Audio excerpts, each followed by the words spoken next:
Hi everyone, welcome back to the channel Law in Motion, where we break down significant legal cases. Today, we are diving into a truly shocking and complex case, Regina vs. Dudley and Stephens, a case from 1884 that raised serious questions about morality, necessity, and the law.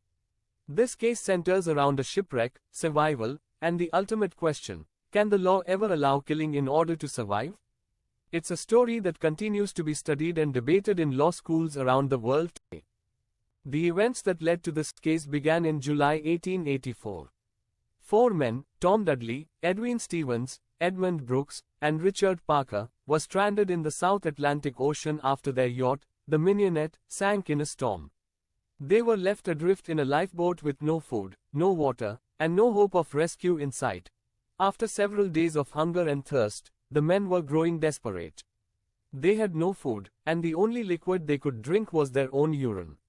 Then, after nearly 3 weeks, Captain Tom Dudley and first mate Edwin Stephens made a fateful decision. The youngest of the group, Richard Parker, was a 17-year-old cabin boy who had become dangerously ill.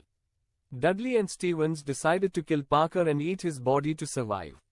Brooks, the third sailor, didn't participate in the killing but did eat Parker's flesh alongside them.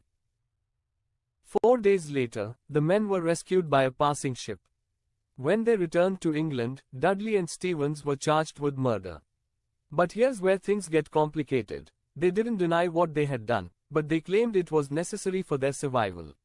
The defense argued that the killing of Richard Parker was justified by the doctrine of necessity. They claimed that if they hadn't killed and eaten him, all four of them would have died.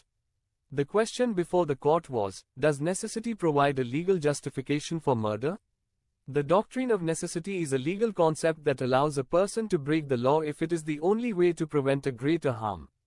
Dudley and Stephens' lawyers argued that, in this extreme situation, killing Parker was the only way for the others to survive. But the court wasn't convinced. Now, here's where it gets really interesting.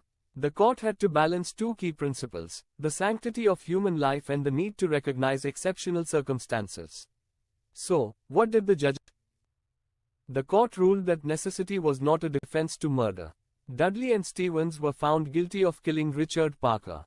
The judges argued that allowing necessity as a defense to murder would create dangerous precedents, essentially giving people a legal excuse to take lives in desperate situations.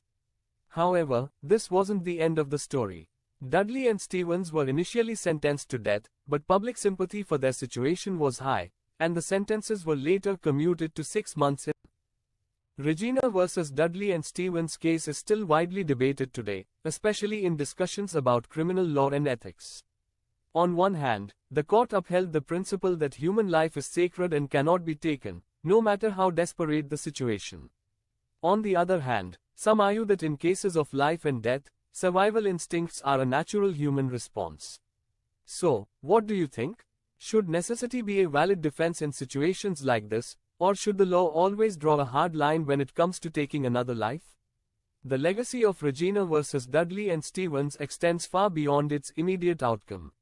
The case continues to influence legal thought on the limits of necessity, the value of human life, and how the law should respond in extreme situations.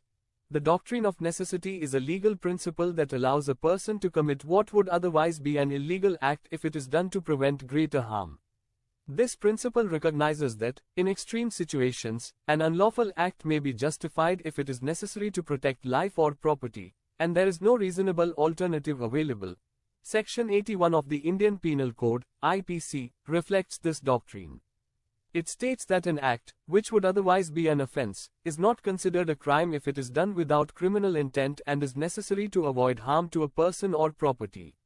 The act must be done in good faith, and the harm avoided must be greater than the harm caused by the act.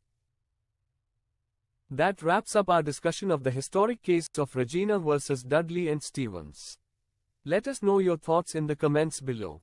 If you enjoyed this video and want to learn more about fascinating legal cases, make sure to give this video a thumbs up, subscribe to our channel,